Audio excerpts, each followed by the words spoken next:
ekspor-impor. Dalam suatu negara, kegiatan ekspor dan impor memiliki peranan yang penting dan erat kaitannya dengan kegiatan ekonomi. Kemudian kegiatan ekspor dan impor menjadi kegiatan perdagangan internasional yang dilakukan antar negara. Suatu aktivitas mengeluarkan barang dari daerah pabean disebut ekspor. Apa itu daerah pabean? Secara sederhana, daerah pabean merupakan suatu daerah milik Republik Indonesia yang terdiri atas wilayah perairan, darat, dan udara di dalam zona ekonomi eksklusif atau ZEE. Sebagai salah satu sektor perekonomian, kegiatan ekspor memiliki peran yang cukup penting melalui perluasan pasar beberapa negara. Sebenarnya apa saja sih manfaat ekspor-impor? Manfaat ekspor yang pertama mengendalikan harga produk. Mengapa? Karena produk dalam negeri tersebut akan memiliki harga yang lebih murah saat mampu diproduksi dengan mudah dan melimpah. Agar negara tersebut mampu mengendalikan harga di pasar, ia melakukan kegiatan ekspor ke negara lain yang lebih membutuhkan produk tersebut. Kedua, menumbuhkan industri dalam negeri. Dengan begitu, kegiatan ekspor akan menghasilkan iklim usaha yang lebih kondusif. Kemudian negara tersebut akan membiasakan dirinya untuk bersaing dengan persaingan yang ketat dalam perdagangan internasional. Yang ketiga, menambah devisa negara. Dengan adanya kegiatan ekspor bermanfaat untuk membuka peluang pasar baru di luar negeri. Peluang tersebut akan membutuhkan perluasan pasar domestik, investasi, dan devisa pada suatu negara. Terakhir, 4. Memperbanyak lapangan kerja. Kegiatan ekspor secara tidak langsung akan menghadirkan lapangan pekerjaan baru. Dengan begitu, kegiatan ekspor juga turut menekan angka pengangguran. Manfaat impor.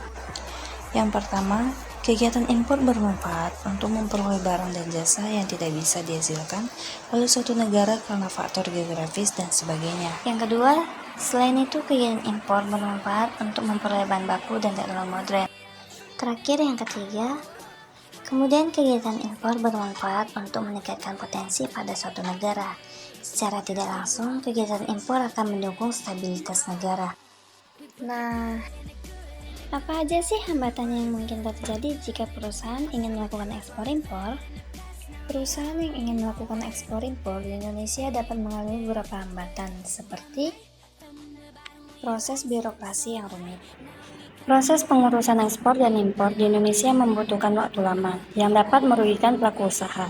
Kemudian kualitas SDM, di mana rendahnya kualitas SDM dapat menghambat kegiatan ekspor-impor karena perusahaannya tidak memiliki SDM yang kompeten untuk mengelola proses tersebut. Pembatasan jumlah ekspor-impor, di mana pemerintah Indonesia menetapkan kuota untuk barang-barang yang masuk dan keluar wilayah negara yang dapat membawa dampak buruk bagi perusahaan ekspor-impor.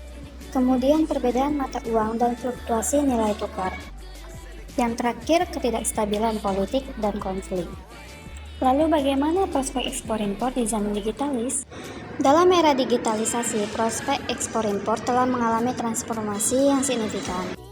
Di mana yang pertama, digitalisasi ekspor. Teknologi digital telah memudahkan proses ekspor dengan menggunakan platform e-commerce, memungkinkan eksportir mencapai pasar global tanpa terkendala batasan geografis. Kedua, penggunaan teknologi. Teknologi seperti algoritma mekanisme learning membantu meramalkan permintaan pasar, mengoptimalkan produksi dan persediaan, menjadikan rantai pasokan lebih efisien dan responsif.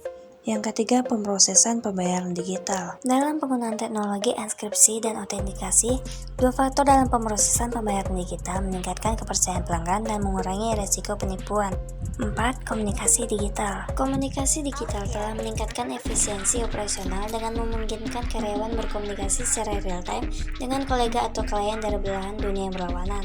Terakhir, Internet of Things dalam logistik. Di sini IoT membuka peluang baru pengelola logistik dengan memungkinkan pemantauan real-time terhadap kondisi barang selama pengirimannya.